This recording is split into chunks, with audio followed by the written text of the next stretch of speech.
Hello అండి, అందరికీ నమస్కారం. ఎలా ఉన్నారంతా? నేనైతే చాలా బాగున్నాను. ఐ హోప్ మీరంతా బాగుండాలి. మీ అందరిలో మా ఫ్యామిలీ ఉండాలని మనస్ఫూర్తిగా కోరుకుంటూ welcome back to Shalini and YouTube channel. ఇంక ఇప్పుడైతే మార్నింగ్ 9 అయిందండి. ఇంక నేనైతే బయట అయితే ప్యాడ్ తెచ్చేసి అంతా అలకేసాను అనమాట. ఎండ ఎక్కువైపోతే మళ్ళీ అలకడానికి అవ్వదు, ఎక్కువ ఎండలో పని చేయడానికి అవ్వదు కాబట్టి మార్నింగ్ కొంచెము నీడున్నట్లే అలకేసాను. అలాగే ఇంక మొన్న అయితే కిచెన్ అంతా డీప్ క్లీనింగ్ చేసేసాను. ఇంక ఇప్పుడైతే హాల్లో అయితే చేసేసుకుందాం అనేసి ఒకే రోజే ఒక్కరే చేసుకోవాలంటే అవ్వదు కదా. ఒక్కొక్క రోజు ఒక్కొక్క రూమ్ చేసుకున్నామంటే తొందరగా అయిపోతుంది, మనకు కూడా అలసట అనేది ఉండదు. అలాగే ఎక్కడ వీడియో స్కిప్ కాకుండా చూసేయండి. కిటికీస్ డోర్స్కి చాలామంది చీపురుతో క్లీన్ చేస్తూ ఉంటారు కదా, అలా కాకుండా ఇలా చేశారనుకోండి క్లీన్గా అయిపోతుంది, అలాగే నీట్గా కూడా ఉంటుందన్నమాట. అదైతే చూపిస్తాను తర్వాత మీకు. ఎక్కడ వీడియోస్ స్కిప్ కాకుండా చూసేసేయండి. ఇంక ఇక్కడైతే ఇంకా పైన ఫ్లవర్స్ అన్నీ తీసేస్తూ ఉన్నాను అనమాట. క్లీన్ చేయడానికి దుమ్ము ఎక్కువగా నిండుకొనేసింది. అలాగే మంత్లీ ఒక్కసారి క్లీన్ చేసినా కూడా దుమ్ము ఎక్కువైపోతుంటుంది. అంటే రోడ్డు సైడే ఉంది కాబట్టి బైక్స్ అలాగే ఆటోస్ అన్నీ పారాడుతూ ఉంటాయి. కిటికీస్ కూడా రోడ్డు సైడే ఉన్నాయి కాబట్టి ఆ దుమ్ము అంతా వచ్చేసి లోపల నిండుకుంటుంది అనమాట. ప్రతి మంత్ కూడా క్లీన్ చేయాలి, లేక ఒక్క మంత్ క్లీన్ చేయకపోయినా కూడా చాలా డస్ట్ అనేది నిండిపోతుంది అనమాట. ఇంక నేనైతే ఇవన్నీ కొన్ని అవసరమైనవన్నీ తీసుకొనేసి అన్నీ తీసేసి బయటకు వేసేసి అంతా నీట్గా, ఇంకా పిల్లలు స్కూల్ బుక్స్ ఇంకా అయిపోయాయి కదండి ఈ ఇయర్ అయితే. ఇంకా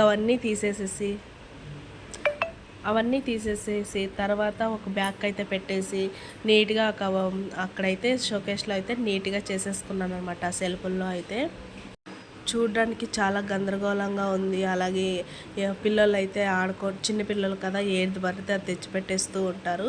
ఇంక ఇప్పుడైతే అవన్నీ తీసేసి అవసరమైనవి పెట్టుకొనేసి అవసరం లేకుండా అవన్నీ పడేసి ఇంకా క్లీన్ అయితే చేసేసుకుంటూ ఉన్నాను అనమాట. ఈ విధంగా మంత్లీకి ఒకసారి క్లీన్ చేసేసుకున్నాం అనుకోండి, ఇల్లు నీట్గా ఉంటుంది. అలాగే చూడడానికి కూడా మనకు కూడా మనశ్శాంతిగా ఉంటుంది అనమాట.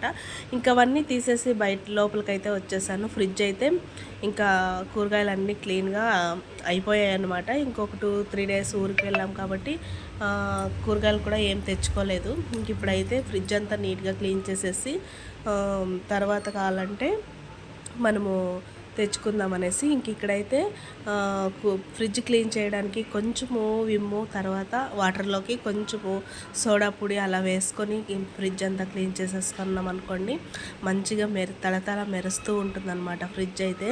అలాగే ఏదన్నా కొంచెము స్వీటు, ఏదన్నా జిడ్డుకు సంబంధించిన వస్తువులు ఏదన్నా ఫ్రిడ్జ్లో పడినా కూడా నీట్గా అయిపోతుంది. అలా చూడడానికి కూడా మంచిగా ఉంటుందన్నమాట ఫ్రిడ్జ్ అయితే నీట్గా.